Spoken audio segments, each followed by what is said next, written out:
안녕하세요. 오늘 제롬 파월 연준 의장의 상원 청문회가 있었죠. 크립토 산업 부분에 대해서 발언한 게 뭐 있는지 한번 살펴봤습니다. 한글로 바꿀게요. 은행 해체라고 적혀있는데 이게 뭔가 번역이 이상해요.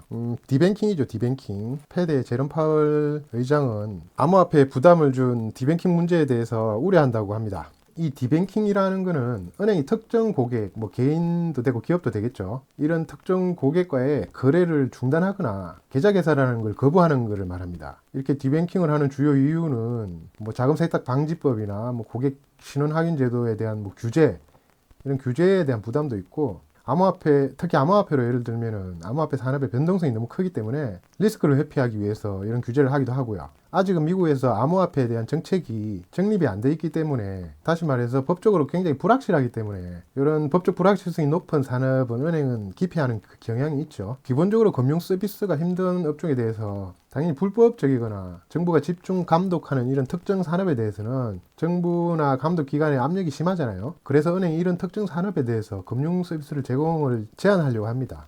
이런 것 때문에 디뱅킹이 발생하는데, 크립토 산업을 이런 특정 산업으로 보는 거죠. 뭐 불법적인 게 아닌데. 아무튼 제롬 파월 연준 의장이 암호화폐 기업들이 이런 은행 서비스를 이용하기 어려운 상황에 대해서 이를 해결하겠다고 밝혔다는 내용이죠. 긍정적인 현상입니다. 그리고 또 한 가지가 스테이블 코인에 대해서 긍정적인 발언을 했고요. 디지털 통화 CBDC죠. CBDC에 대해서는 단호하게 명확한 답변을 내렸습니다. CBDC를 결코 출시하지 않을 것인지 물었을 때 파월은 단순히 그렇다라고 대답했습니다. 자신이 연준에 있는 동안은 CBDC를 도입할 일은 절대 없다고 합니다. 이 CBDC는 암호화폐랑 대척점에 있어요. CBDC에 대해서 간략하게 설명해 드리면, 쉽게 말해서 우리가 들고 다니는 현금을 그냥 디지털화하는 거예요. 그냥 현금하고 똑같다고 보시면 됩니다. 중앙은행이 직접 발행하고 은행이 통제하는 거죠. 대신에 이제 은행 계좌 없이 그냥 디지털 지갑을 통해서 거래 가능한데, 이런 거래 형식은 암호화폐랑 비슷할 수 있겠지만, 우리 암호화폐 지갑은 하나의 개인 계좌 개념인데 이건 그냥 말 그대로 지갑이에요.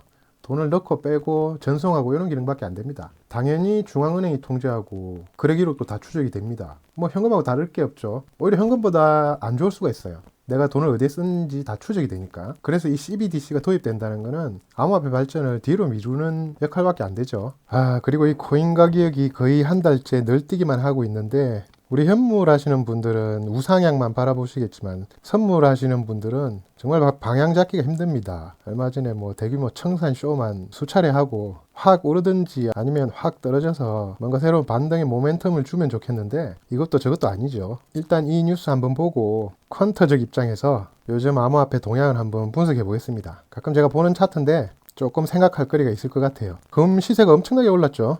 아까 바이낸스 뉴스가 하나 있었는데, 여기 있구나. 바이낸스가 비트코인, 이더리움, 솔라나 등을 거의 전부 매각했다는 보도가 나와서 상승세가 많이 꺾였습니다. 그전에는 철강 관세가 또 부과된다 그래서 오르락내리락 했죠. 이후에 바이낸스가 아니라고 얘기를 했답니다. 비트코인이 일반적으로 금 시세보다 3개월 후행한다고 비슷한 패턴을 보인다고 하더라고요. 현재 골드 시세입니다. 여기까지 와 있죠.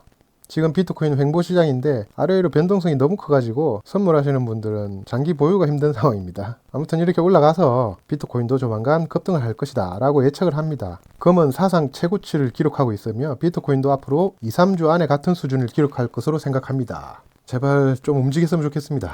자, 먼저 비트코인 거래소 보유량 한번 볼까요? 엄청나게 줄었죠. 거래소로 입금된 비트코인 총 입금량입니다. 가격이 고점을 이룬 이후부터 꾸준히 줄어왔죠. 출금량도 많이 줄었습니다. 요건 거래소 입금 거래소입니다. 거래소로 입금되는 거래가 많이 줄었죠. 출금 거래도 마찬가지입니다. 거래소 내부 총 거래량, 거래소 내부 평균 거래량, 거래소 내부 평균 거래수까지 고점 형성 이후에 많이 줄었어요. 이 말은 뭘 의미하냐면 현재 거래가 많이 줄어들고 있다는 뜻입니다. 이게 비트코인 가격이 한번 펌핑된 이후에 지속적인 상승을 기대했는데 현재 그렇게 되지 못하고 차트 한번 볼까요? 좀 오를 것 같으면 내리꽂고 오를 것 같으면 내리꽂고, 오늘 낮 시간에만 해도 왠지 힘을 받을 것 같았는데 뭐 여지없이 내리꽂았습니다. 지금 이렇게 거래가 줄고 트레이더들이 거래소를 떠나는 게 제가 볼 때는 지금 많이 지쳐 있는 것 같아요. 거의 한 달째 가격이 방향성을 못 잡고 있으니까 코인 시장을 떠나시는 분들이 많이 발생하고 있는 것 같습니다. 지친 거죠. 비트코인의 거래소 보유량이 이렇게 줄은 건, 뉴스에서는 여기 보시면 비트코인 거래소 보유액이 3년 만에 최저치로 떨어졌다 그러거든요. 이유가 기관 투자자들이 ETF 매수가 계속되면서 공급이 많이 줄었다고 합니다. 아까 본 그래프죠. 이렇게 되면 공급이 줄어드니까 당연히 가격이 상승하는 효과를 보이겠죠.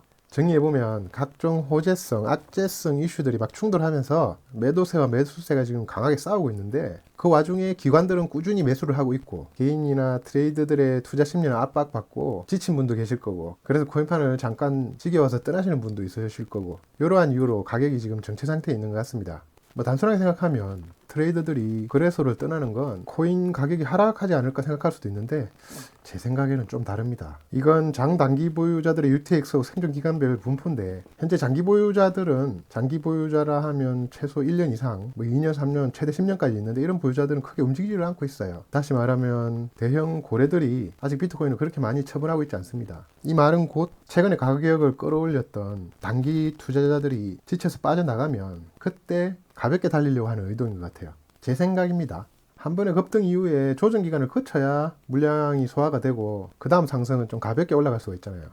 저는 그런 과정의 일환으로 보고 있습니다. 오늘은 제롬 파월 연준 의장의 상원 청문회에서 크립토 산업에 대해 발언한 내용들과 앞으로 비트코인의 방향성을 나름대로 한번 분석해 봤습니다.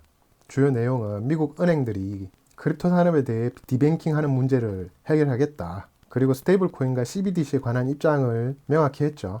스테이블 코인은 큰 미래가 있을 가능성이 있다고 언급했고 규제 프레임워크를 마련할 필요성을 강조했습니다. 그리고 중앙은행 디지털 화폐, 다시 말해서 CBDC에 관해서는 미국에서는 채택할 일이 없을 것이다 라고 단언을 했어요.